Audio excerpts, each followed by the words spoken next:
programa hoje, Alex passou algumas notícias para a gente, dentre elas que o Dória fez um pronunciamento dizendo que as aulas retornariam dia 5 de setembro, né, Alex? Dia 8, né? Num sistema de rodízio entre alunos. Eu simplifiquei com o nome rodízio de alunos, mas quer dizer, era 35% da sala por vez, não era isso? É isso, entre aulas virtuais, ou seja, online, e aulas presenciais, primeiro momento 35%, depois vamos para 70% até chegar ao novo normal, 100%, né, Kátia? Mas isso começando em setembro. E as nossas perguntas foram muitas, como eu sei que você de casa também. Passei para o Alex, ele tentar entrar em contato com alguém da Secretaria de Educação, e ele assim o fez. A gente está na linha com o Henrique Pimentel, que é articulador da Secretaria de Educação de São Paulo. Antes de mais nada, muito obrigada, Henrique, por você ter parado tudo aí para poder esclarecer as nossas dúvidas e as dúvidas dos nossos telespectadores, viu? Boa tarde, Kátia. Muito obrigado aí pelo convite, poder esclarecer isso. Tão importante a gente falar desse assunto, né, que preocupa aí as mães, os pais, os responsáveis de todo o estado de São Paulo. Vai ser um prazer esclarecer para vocês. Eu acho que a dúvida maior até, Henrique, é em relação a, primeiro, como vai ser esse rodízio? Porque quando a gente fala, rodízio de alunos é uma forma meio absurda de se falar, mas para as pessoas entenderem. Quando a gente falou há uns dias atrás, um mês e pouco atrás, sobre, não pode reprovar os alunos, então os alunos todos passariam de ano, muitos pais ficaram preocupados. Primeiro, como que meu filho vai mudar de ano se ele não aprendeu?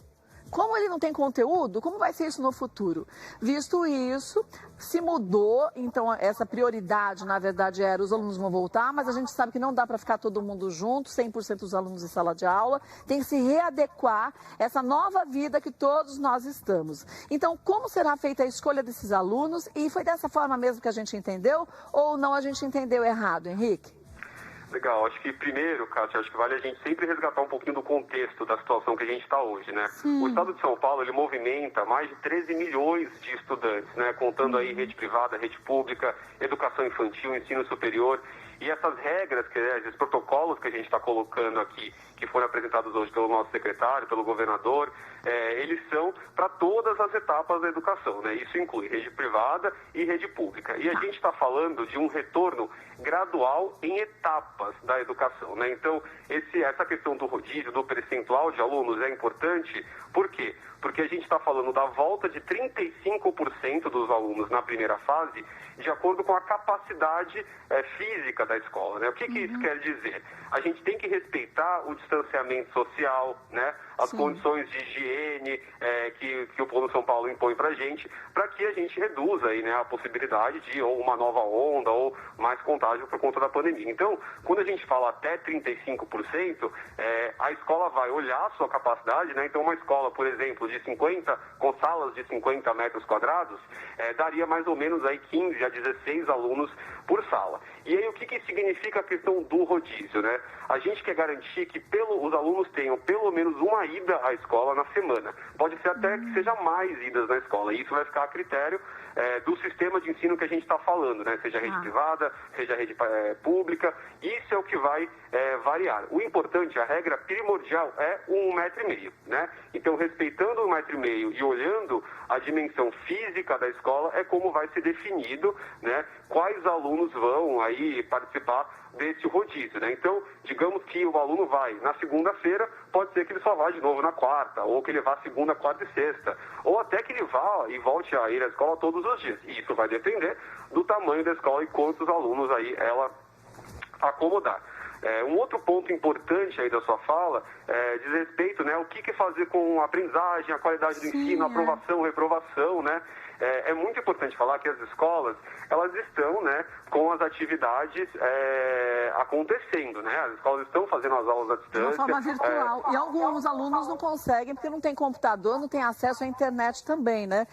Falando sobre uma determinação do nosso governador Dória, que hoje, numa coletiva de imprensa, ele disse que dia 8 de setembro as aulas retornarão na rede pública estadual e também particular, de uma forma diferente. Estamos vivendo uma nova rotina, é uma nova vida com o Covid. E existem alguns critérios que têm que ser levados em conta para se proteger quem está ao nosso redor e a gente evitar uma contaminação ainda maior. E a gente está conversando com o Henrique Pimentel, que é articulador da Secretaria de Educação aqui de São Paulo. Então, para você que está assistindo a gente de outros estados, essa é a recomendação e o que vai acontecer é para o nosso estado de São Paulo. Você do interior, estado de São Paulo, vale a mesma recomendação. Para você ter uma ideia, você também de outros estados, é bom que você preste atenção, porque também pode ser que essa determinação seja seguida em outros estados. Então, informação nunca é demais. E a ideia do Melhor da Tarde é divertir sempre, mas informar mais ainda, porque a informação é nossa grande aliada, ainda mais quando a gente fala na educação. Um país só muda, só vira se a gente tem um povo com direito e com educação de qualidade. Então, a gente não pode abrir mão disso. Henrique dizia pra gente, né, Henrique, quer dizer que a gente falou em 35% dos alunos em sala de aula, porque essa recomendação, isso dependendo da área de cada classe, de cada escola, de 1,5 metro entre uma pessoa e outra, para que todos possamos passar por esse momento, se protegendo cada vez mais, né?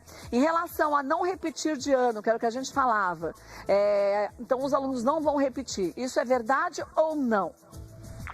Isso é uma discussão ainda, né, Cássio? Isso é muito importante a gente conversar. A gente não está tendo essa discussão ainda sobre aprovação automática. Isso é um grande mito aí, né, que existe aí algumas veículos, algumas questões que as pessoas sempre rebatem, né? Já a escola pública passa todo mundo automático, isso não é verdade, né?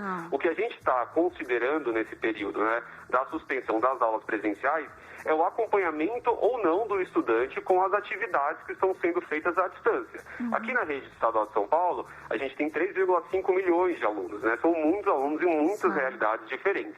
Os alunos que estão conseguindo acompanhar as atividades, eles vão retornar, eles vão fazer aí esse retorno, né, através do revezamento, indo alguns dias na aula, outro não, mas continuando também com as ferramentas remotas, né? Os alunos que não estão conseguindo acompanhar, eles encontram-se hoje, entre aspas, né, sem nota no sistema. Não quer dizer que ele está reprovado. Sim. Ele está aguardando o retorno presencial para que daí a gente dê início ao plano de retorno, que vai ser o seguinte. Primeiro, uma boa avaliação diagnóstica. O que isso significa? Entender o que esse aluno aprendeu durante o período da suspensão das aulas presenciais e qual que vai ser a atenção específica que a gente vai ter que ter com esse estudante para que ele possa recuperar a aprendizagem que possa ter ficado perdida durante esse processo. E o nosso programa de reforço e recuperação, ele vai se estender até o ano de 2021. Isso é muito importante, porque ainda que a gente encerre o ano letivo aqui em dezembro, pode ser que fique alguma outra defasagem lá nas habilidades essenciais,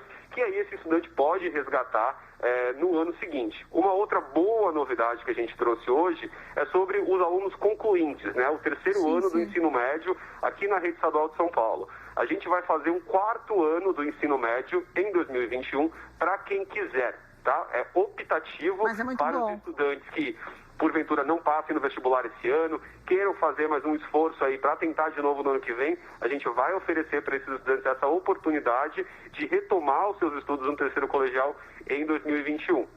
Agora, isso tudo é muito importante, né, Henrique? Porque o que a gente está vivendo, a gente não imaginava que pudesse acontecer. Então, é tudo muito novo todos os dias. E a gente vai se adequando de acordo com o que a gente vai percebendo que pode ser feito para hoje. Talvez daqui a um mês a gente perceba uma nova realidade e aí também a Secretaria de Educação, nosso governador, também se readeque de acordo com o que a gente precisa que seja feito. Não só em relação à educação, mas em relação a absolutamente tudo da nossa cidade e do nosso estado, né?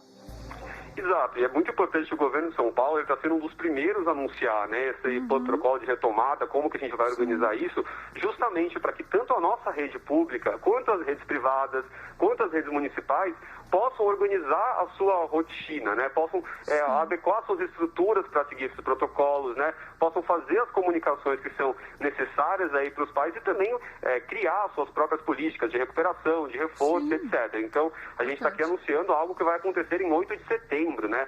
Daqui a bastante tempo ainda, então tempo suficiente para a gente conseguir se planejar e garantir o retorno com segurança. Se adequar. Alex, você tem alguma pergunta aí? Sim, Kátia, só para a gente então reforçando para quem está chegando agora, em primeiro lugar a gente está falando falando de São Paulo, mas é como você falou, né? Serve para o Brasil todo, tanto que esse plano aqui é inspirado no que a gente já viu funcionando na Alemanha, na França, tem uma inspiração. O que eu queria perguntar para o Henrique, e agora para as mamães e papais de São Paulo estão perguntando na nossa rede social, isso tudo tem validade para a questão estadual, municipal, escolas particulares, Henrique, para a gente reforçar. Seguirão também essas regras? Sim, o protocolo que a gente está estabelecendo é para todas as etapas de ensino aqui do estado de São Paulo, todas as redes, tá? As escolas, os municípios, elas podem ser até mais rígidas, né, do que esse protocolo. Se a escola quiser e puder, né, se organizar com um distanciamento maior, divisória entre carteiras, essas adequações, assim, vão respeitar a autonomia de cada um dos entes e das redes. Mas o que a gente está propondo aqui é a primeira etapa deste protocolo e como que a gente vai organizar esse retorno. É muito importante falar também, pessoal, que a gente está botando todas as etapas para voltar no mesmo período, né, e também todos os setores para voltar no mesmo período, porque a gente precisa preservar, né, a questão da equidade aqui, né, todo mundo fazendo esse movimento junto, os calendários seguindo junto, da rede particular, da rede privada, para que nenhum aluno fique prejudicado, nenhum aluno fique para trás por conta das suas condições, né, que não são de sua responsabilidade, das suas condições sociais, das suas condições físicas e etc. Agora, uma dúvida que ficou, eu acho que a grande maioria dos pais também acaba tendo essa dúvida, vai se terminar o ano letivo como se tivesse tido todas as aulas, quer dizer, normalmente termina o ano letivo lá para o dia 20 de dezembro, ou se tem a ideia, ou não se pensou ainda, se vai se esticar para janeiro ainda ter aulas e complementar com mais um mês, que é tão importante quando a gente fala em estudo, principalmente, eu acho que no nosso país, que a gente vê que as pessoas, graças a Deus, né, estão querendo estudar e estão querendo mais oportunidade. Se pensa isso também ou não? A gente está também avaliando essa possibilidade ainda. A gente já fez algumas modificações no nosso calendário escolar esse ano, né? A gente até zerou o saldo de férias previstas para 2020, né? Já adiantamos férias de julho, adiantamos os recessos, feriados. Então, a gente acha que, por enquanto, não é necessário ainda estender até janeiro. A gente vai acompanhar como for o desempenho aí dos nossos estudantes, como vai ser o formato desse retorno, para aí tomar uma decisão sobre utilizar o mês de janeiro, utilizar mais feriados. Isso tudo ainda está em discussão e como vocês mesmos trouxeram, né? A gente vai se adaptando aqui a essa questão da pandemia à medida que o tempo vai seguindo. Então, essa decisão ainda não foi tomada sobre passar para janeiro ou não.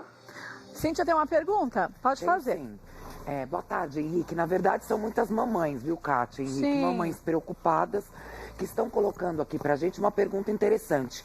Filhos, adolescentes ou crianças que tenham asma ou bronquite, ou seja, fazem parte do grupo de risco, essas crianças não entrariam no rodízio e continuariam somente online em casa? Boa pergunta. Essa é uma ótima pergunta. Na primeira fase do Plano São Paulo, do plano de retorno, a gente está prevendo que sim, que o grupo de risco permaneça em casa, tá? Então, tanto os professores, trabalhadores da escola, funcionários, quanto os alunos.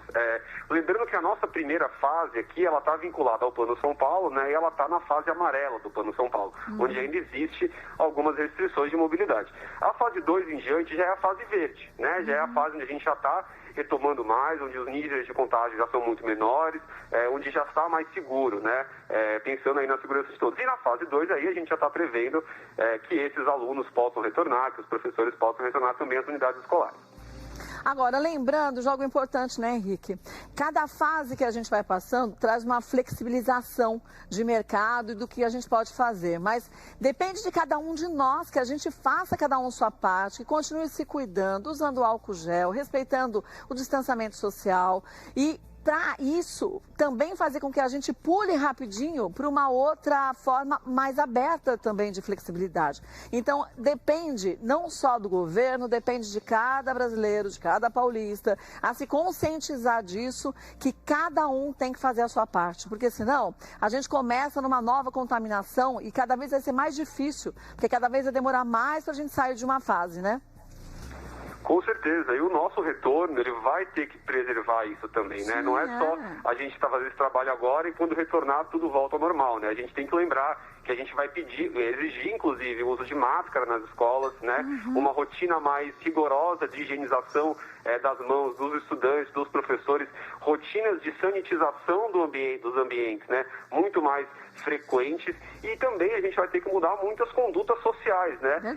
E aí entra muito o papel das famílias, dos responsáveis, já ir orientando o seu filho, ó, quando você voltar para a escola, não pode mais abraçar o coleguinha quando chegar, não pode mais pegar na mão da professora, tem várias restrições que a gente vai ter que colocar, que aí a família vai ter um papel fundamental de apoio às escolas nesse período. Agora, eu vou lhe falar uma coisa, eu acho que por mais que tem muita gente que diga, é difícil falar para uma criança não abraçar o coleguinha, a criança aceita, quando você explica direitinho o que está acontecendo, aceita o que deve ser feito com mais naturalidade. O adulto eu acho que é mais resistente, o adulto é mais pirracento, é mais birrento, não vou usar máscara não. A criança, eu canso de ver na rua as criancinhas piquititicas de máscara e não tira a máscara do rosto. Então, eu acho que educar o filho, a responsabilidade do pai e da mãe, da escola é levar informação, é formar esse aluno, mas educar é pai e mãe, então você, pai e mãe, também fique atento a isso. Alex, tem mais perguntas? Sim, Cátia, você sabe que tem criança que até chama a atenção do pai e da mãe. Olha, põe essa máscara, as crianças estão os melhores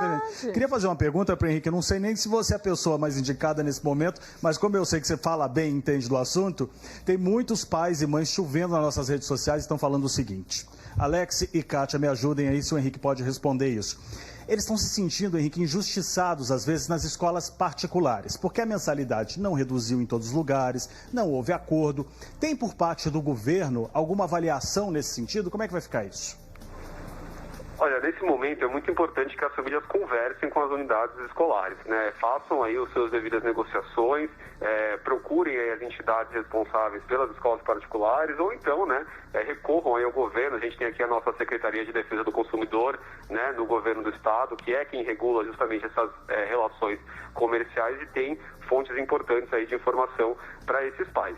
O importante é nunca interromper o estudo dos seus filhos, né? Acho que é isso o principal ponto que a gente quer reforçar como educação aqui nesse caso. Verdade. Olha, Henrique, queria agradecer demais a sua participação no Melhor da Tarde. Espero que a gente possa falar daqui uns dias, quem sabe, de boas notícias no sentido dos alunos estarem voltando às escolas, de uma forma que todo mundo seja coerente e, acima de tudo, que a gente nunca abra mão do ensino no nosso país. Eu acho que isso tem que ser sempre uma prioridade, né? Obrigada mais uma vez, viu?